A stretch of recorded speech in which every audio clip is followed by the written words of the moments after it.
right, good evening. Welcome to another edition of Focus with Tim Thomas. We're glad you've joined us for this very special edition. We're coming to you from the Mayor's Conference Room in downtown Madisonville, located in City Hall. Appreciate Mayor Jackson and his staff for opening their doors once again to allow us to come in and to do this program. So if you're watching our program, we encourage you to call someone, let them know the program is on, because we have a very, very special guest with us and a very good friend of mine joining us for our program this evening. None other than Pastor Buddy Slaughters, proud pastor of Means Avenue Baptist Church in Hopkinsville, Kentucky. And Reverend Slaughters is no stranger to the people of this community, Western Kentucky, the state of Kentucky and beyond.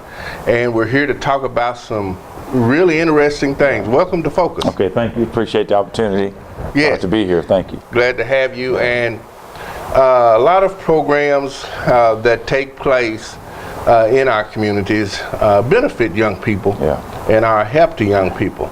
This particular thing here in Hopkinsville that you're doing, and let's say Western Kentucky as well, I think is vital for our listening audience to know, and that is the Challenge House. Yes, sir. What is Challenge House? Challenge House, it's a nonprofit ministry, and what it does is we go into under-resourced neighborhoods and take dilapidated houses, renovate them, and get people to move into those houses that are Christians to live out their faith in those under-resourced neighborhoods. But it also, not just on the faith component, but it's established to try to create a work over welfare mentality for the residents by educational training, equipping them for job, resume writing, or maybe helping someone with felony expungement. It's just helping people to be attached to resources they would normally have access to. Wow. It is an important program, and one I think that is really committed for young people. It is. In fact, we have a summer program called AT&T. It's an acronym for Attitude, Training, and Teamwork, and it came about through a grant from AT&T. And what we do is we take high school age kids and put them through a 2-week summer program. Yes. The first week is all classroom. We have professional people come in, 30-minute blocks of time, from McDonald's workers to sanitation workers to lawyers to judges to policemen, and talk about decision making, Bible study, personal responsibility, hygiene, career development. And then the second week, they have to job shadow a place of employment. Whether it's they'll be with a judge for a week in the chambers in the courtroom, or they would be with the police department or the fire department, or with the animal clinic watching a shoulder surgery, or going to a place called Trill Science to do computer graphicking. Some females want to go to Black Diamond's beauty salon or Top Nails. We have about 10 or 12 professions that allow those kids to come in, but once they complete that program, they get a $250 stipend. Plus a certificate, so they get $250 cash if they complete the program. And we track those students, even beyond high school. We continue to track them to see how well they're doing. So it's an awesome program. It is. That's great. That's great. How did Challenge House get started? Wally Bryan, who was a former mayor of Hopkinsville, actually saw the plight in the inner city after he got out of office, and he actually moved into Dirt Avenue. And Wally is a Caucasian male, so that was a red flag to some degree, because they didn't trust him. They thought maybe it was a political thing. But what Wally did, he went in and lived among the people and started building relationships and looked for ways how he could not only do Sunday schools in his home, which he did, and Bible studies, but what kind of program can be created to help people get a hand up. So that's how it really got started. He got his model from John Perkins from the Christian Community Development. Was a great influence on his decision. Wow. When you talk about the houses itself, how did acquiring the houses come about? Again, they are dilapidated houses that are purchased and then refurbished. A lot of them with volunteer help, but really good quality. We have 6 locations in Hopkinsville, and in the near future, we're going to build one from the ground up. This will be the first one that was built new. It'll be on the east side of town. But the other properties were dilapidated houses that really needed a lot of TLC. but really, really beautiful properties now. Right. You can relate to young people on a very personal note, coming up yourself, and you talk a little bit about your testimony and how you were led to Christ and how through that being led to Christ, being in the church, and finally accepting your call to ministry. Tell us a little bit about that. Yeah, believe it or not, I was raised in the church. Yeah. And when I got to be 17, I went into the military. I think I was in church, but the church wasn't in me. So I got out, and when I was in the military, with women, got caught up with women, and an abuser of cocaine, and marijuana, and alcohol, and acid. And when I got out of the military, I continued that path, and just was on a self-destructive course for me, and wasn't really looking for religion or God or anything, but I had gotten out of the military to go to school. I wanted to be a doctor. That's what I thought. And so I was getting ready to go to pre-med and got a young lady pregnant. And while all this drugs and all this stuff is going on, when she got pregnant, after she had him, when he was 7 months old, because we had split up, and she was like, I can't keep this kid. So she brought a man and left him at my job. And so that for me was a turning point. From the drugs and from the alcohol and from pornography and from making bad mistakes. And on top of that, now I got a son. So then my mom was like, well, I'll take him. I said, well, Mom, if you do that, I got 2 years of pre-med, I got an internship and residency. He'll be 12, and I'll be doing the same thing. I'll be, so, I can see how God, used that path, but I can also understand how after I screwed all that up, God still made a way for me. Yeah. And so when we're in these under-resourced neighborhoods, it's not because we feel sorry for them, it's because we know that God loves and cares for them, and they still have a path of life that God has laid up for them, and it's not about them even wanting it, because I wasn't looking for God. And so I guess one of the greatest struggles with this ministry is trying to give hope to people who may not realize that hope is even there. Yes. So that's, and I think God kind of used my rebellious past and my brokenness, because now I see I'm dealing with those very same people all the time, trying to encourage them to hang in there, so yeah.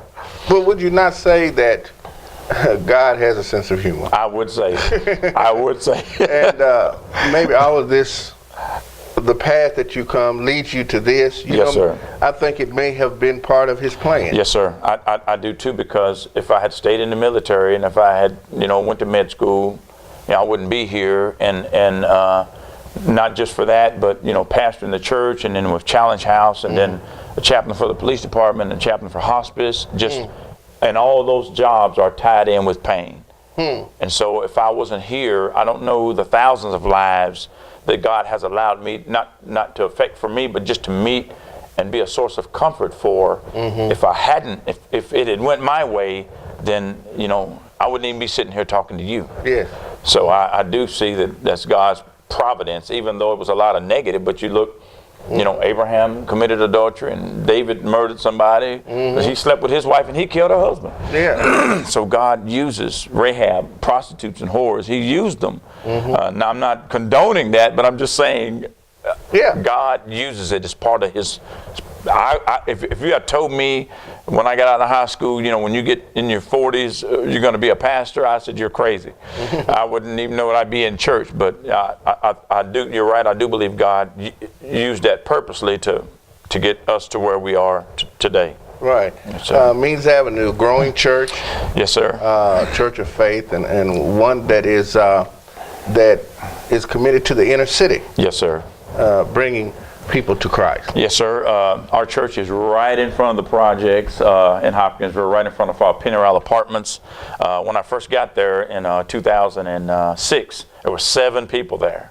And it was nothing to come to Bible study. It'd be 15 people fighting in the streets, or they'd be shooting, or you'd have to wait and walk people to their vehicles and stuff like that. But in the last 8 or 9 years, it's peaceable. It's a beautiful project area. They got flowers outside, and kids got their dogs. I mean, it's just amazing to see how God has grown the church, and therein, people come in, not having hope, and just the Word of God, and then our outreach at the Salvation Army and the jail and Michael Mission and the senior apartments outreach, and then we include people. When they come in, we immediately plug them into a ministry while they're being discipled. Great. So they're not trying to say, I got to know a lot of verses first. If you just love Christ and have a desire to serve Him, we can teach you while you're working. That's right. And that's really what it's about. Yes, sir. Yes, sir. It is. It is. It is. And it's been a blessing, because I had a guy 2 months ago in one of our evangelism class. He's like, buddy, I didn't even know that I could do this. Just telling somebody about Christ. You don't have to say John chapter 8 verse 9, but just what Christ has done for you and the joy that you have, and then your willingness to serve. It's just, anybody can do that. Yes. Dr. Martin Luther King said, anybody can be great because anybody can serve. That's right. That's right. What makes Challenge House unique to Hopkinsville?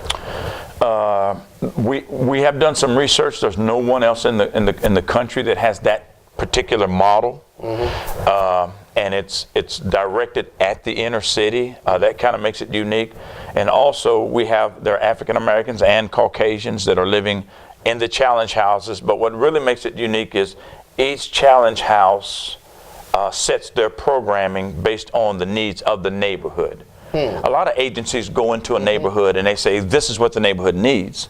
But Challenge House ambassadors, who are the people who live in the Challenge Houses, they move into a neighborhood, meet their neighbors, and from that relationship, they determine what that neighborhood needs, whether it's, of course, all of them are going to do a Bible study. The majority of them are going to do after-school tutoring, but some of them, if there are 4 or 5 people in a neighborhood that have a gardening, we have a couple of plots where they can do a community garden. We have some that are racially diverse than others, and so we'll do racial reconciliation. They have a book club that meets every month. They talk about the power of grace, or the sin of America, or the new Jim Crow. So those are kind of heated when you get them in there. But then another one has an older group, 65 plus, and so what they'll do a couple days a week, they'll just have coffee. And then some of them have veterans, so it just depends on the neighbor. So that what makes it unique. They actually cater their programming to what the neighborhood needs. Yeah. Yeah. And so it's a psychological thing as well. Yes. In dealing with people's, not only their hearts but their minds as well. Yes, yes, and glad that you said psychological. We asked the ambassadors for 2 years, and they can stay as long as they want to. We have some have been there 5 years, some have been 6. We do have an ambassador in Challenge House number 1. They've been there 6 years. They're getting ready to leave. We asked them for 2 years. The reason they're leaving is this last incident. Gramps was shot 2 doors down from them, and they hit the house 2 doors down from them. And he actually was one of the people who had to do CPR. And so that, and then the situation of being in a cop car for 2 hours, asking questions, and it's a Caucasian family, so that was kind of traumatizing to his family. Sure. And so coming into Dirt Avenue, being a predominantly African American neighborhood with totally different cultural values, and then making that adjustment, I think this right here for them, I think was a tune that their season was up. Because now their children, because of what they saw, are going to need some counseling. So it's a great undertaking. Yes. To go into a neighborhood, where it could be some violence or some negativity, and take your family and then meeting your neighbors. You got to meet. We ask that they meet 3 new neighbors a month, and that they invite a family into their home for dinner once a month. And then you get drunks come by. You get people that are high come by. You get people come by thinking it's a halfway house and they can sleep for the night. So it is kind of, psychologically exhausting, and we don't expect them to stay there forever, because even people on the mission field, they rotate off. So, but it is a challenge. You had to be called into that work. Absolutely, you have to have a real commitment. Yes, sir. Yes, sir. For this. Yes, sir. How do you recruit families? What we do is we petition pastors in our area. We have a drafted letter that we send to them asking them for an ambassador search. We ask that they be tied to a local church for at least 1 year and be active. And then the pastor has to write a letter of recommendation attesting to that commitment, because you have to be called by God to do this, and we're not being discriminatory in that, but it can't be something that someone says, I think it's a good thing to do. You have to be called by God to do that, because what will happen is you're going to meet neighbors and they're not going to like you, and they may not trust you, and there's conflict, and so it's pressure that comes with that. And so and plus the church is a strong volunteer base. Churches can, or agencies as well, not just church, not limited to churches, but churches have a broad volunteer base. Let's say if there are men at a church or an agency, and they say, we want to come in and we want to teach kids how to change a tire on a car or tie a necktie. Well, that volunteer base, you announce that to the ambassador, they can get the people there for the programming. So the church is a great volunteer base. The pastor or any group can come in, and that can be a satellite location for people who don't come to church to come in and have a worship or a Bible study or prayer. So it's just it just gives the church another pond to fish out of, or neighborhood to serve in. Right. And that's good, because I think when you go through the churches and through their pastors, I think that makes it more of a commitment. It does. For the people that are wanting to do it. It does. And it also gives a great opportunity. Let's say if Church X over here says we want to do outreach at Challenge House, we want to have a block party. Okay, so what they'll do, they'll come in, they'll set up the bouncy things and the basketball goals and all that.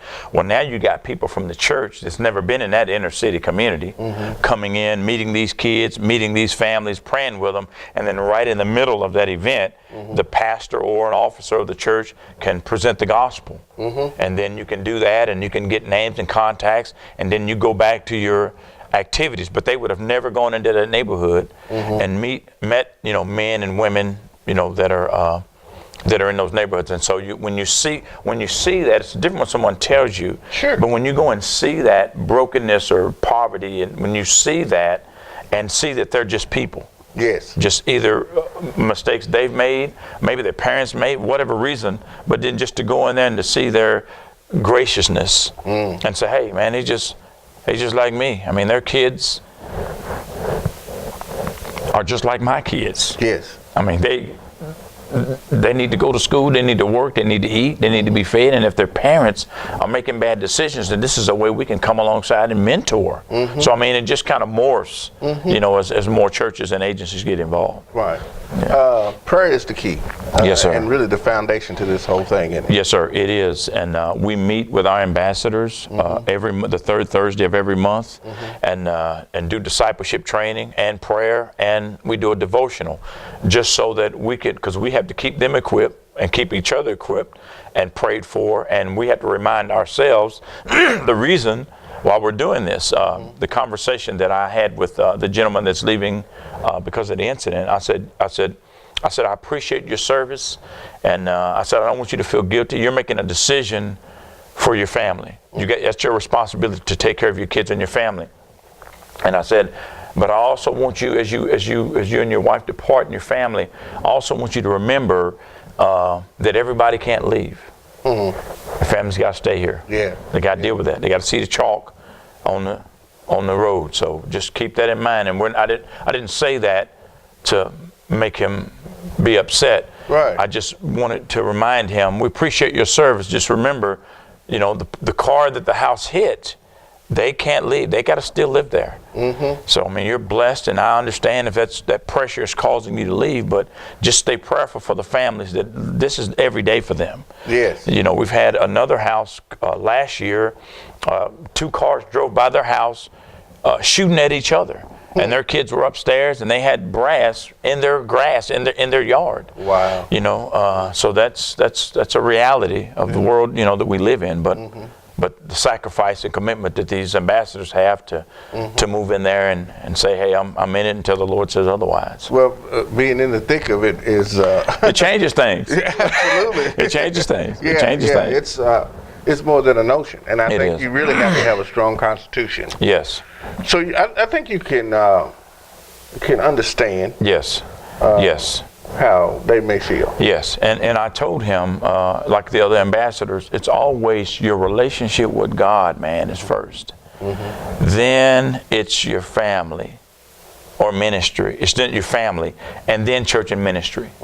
Sometimes people put the ministry first, but God showed us the family first in Genesis. We didn't see the church for a long time. The family was first. So your relationship, your personal relationship with God, then your family, then church and ministry or challenge house or whatever it is. That's always at our church. That's what we push. If your kid's got a little league game on Wednesday night, your behind better not be sitting in front of me at Bible study. You better be supporting your son at his game.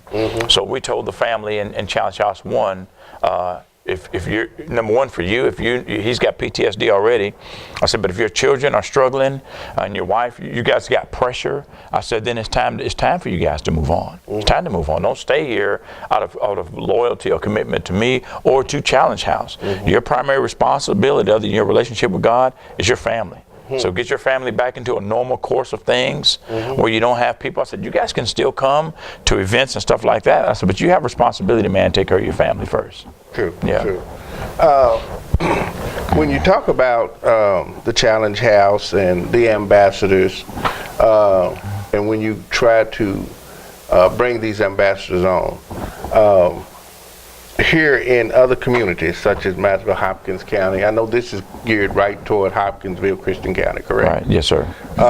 Maybe somebody listening that might want to get involved or know how can they go about maybe starting a program like this. Okay, they can contact our office in Hopkinsville. It's 270-886-8877. That's a direct line to our office, or my cell number is 270-305-2178. And if a person even has an interest in being an ambassador, they don't have to live physically in Hopkinsville. Right. If they're actively serving at their church in Clarksville or Evansville or Indiana, wherever, they can still apply if they've been active at their church, and a letter of recommendation. We have a interview process that we take them through, and a couple of interviews by the board, but most definitely they can still be a part of that ministry.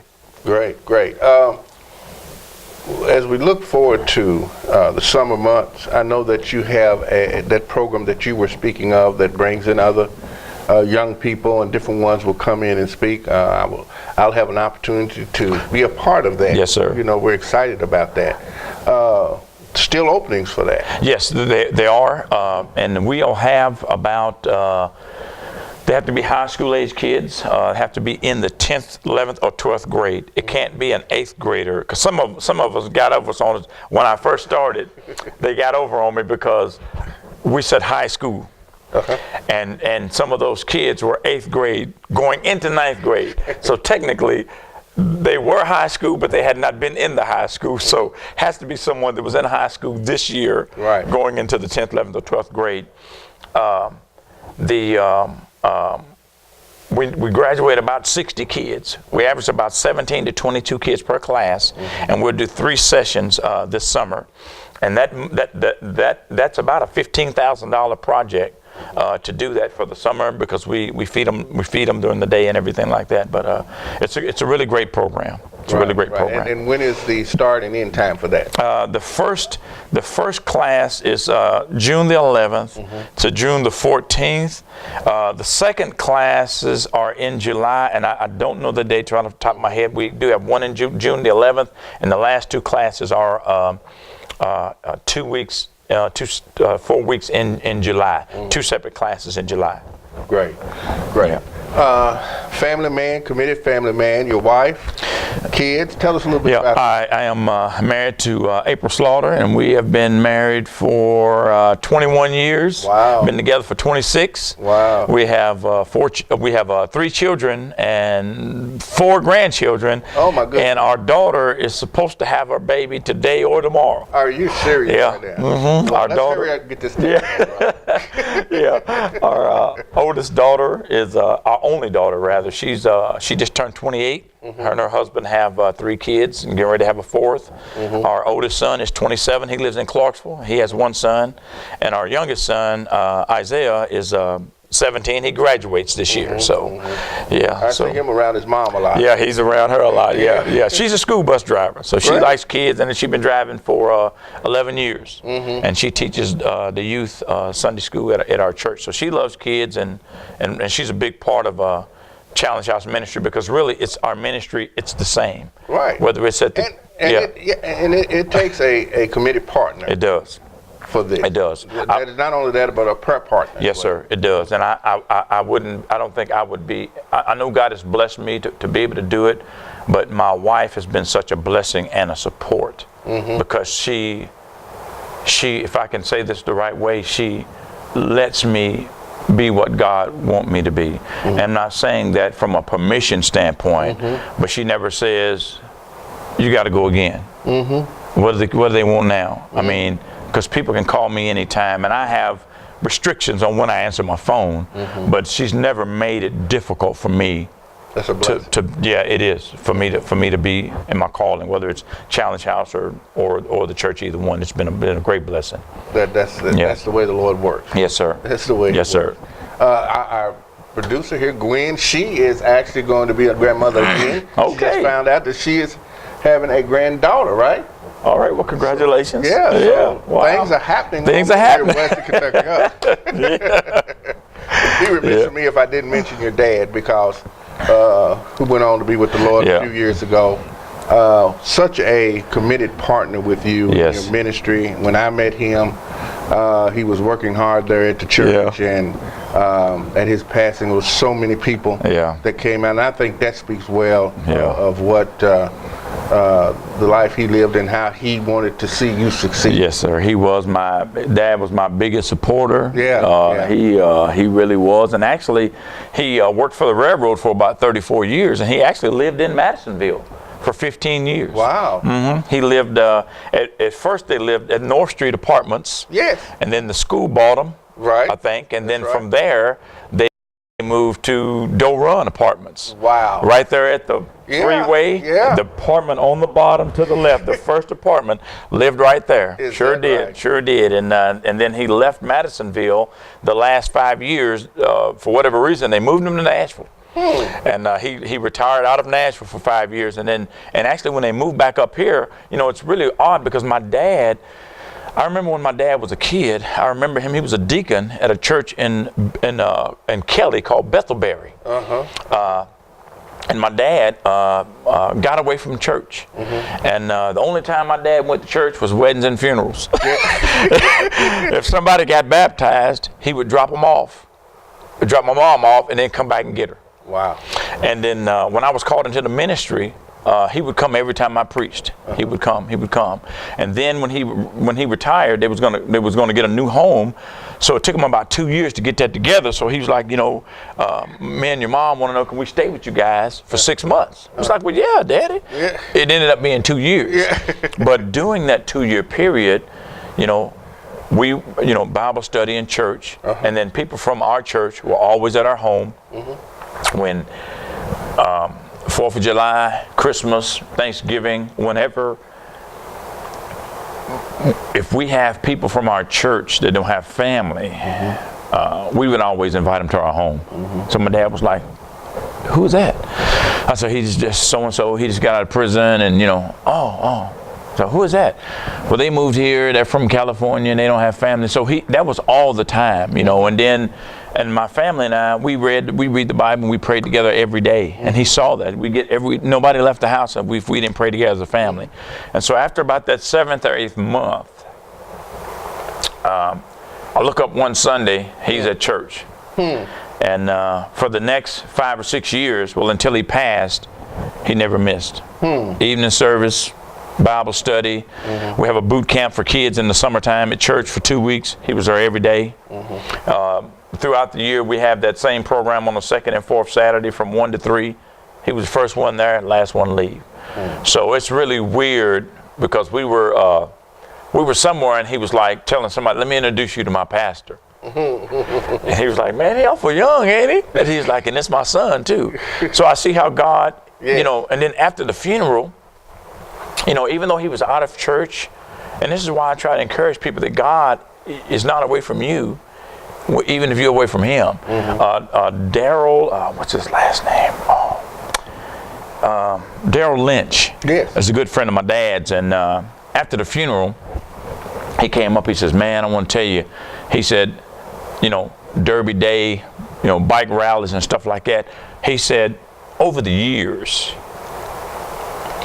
he said, I can't tell you how many times I've seen your dad get off that bike, get out on his knees and pray for you when you was out there in the streets. He said, I can't tell you how many times I saw, and I never knew that. I mean, and not just him, but other people.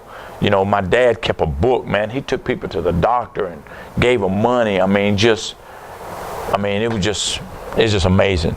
He didn't just become the person that he was because he came to church. He was already that person. Sure. Because he knew Christ. And I think that's something that has helped me tremendously in this ministry, because it's not just about being at church. It's about being in Christ. Yeah. And that will warrant God to be able to do whatever he's going to do in your life, wherever you are, because wherever my dad was ministering to people is wherever God needed to be. And those people wasn't at church. So there wasn't no need for him to be at church with a bunch of saved folk. Yeah. If I was an electrician, I'm going to put a light in a dark place. You don't need no more lights in this room. I'm going to put a light somewhere where it ain't no light. So that just, you know, just like you said earlier, everything tied, you know. Right. Everything, man, everything is tied together, the good, bad, and the ugly. That's right. That's right. We're out of time, and just a great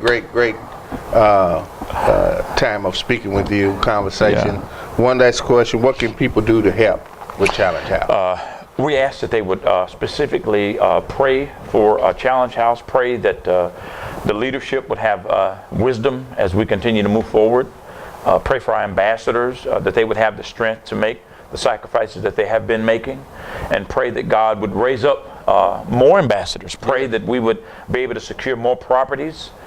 If you want to volunteer, you can contact our office at the numbers given earlier, and we need your financial support. We don't get government grants because some of them have religious restrictions. Sure. So we do take monetary donations. We take checks, cash, coins, but we need your financial support. But more than anything, we need your constant prayers that we would continue to stay faithful to what the Lord is calling us to do.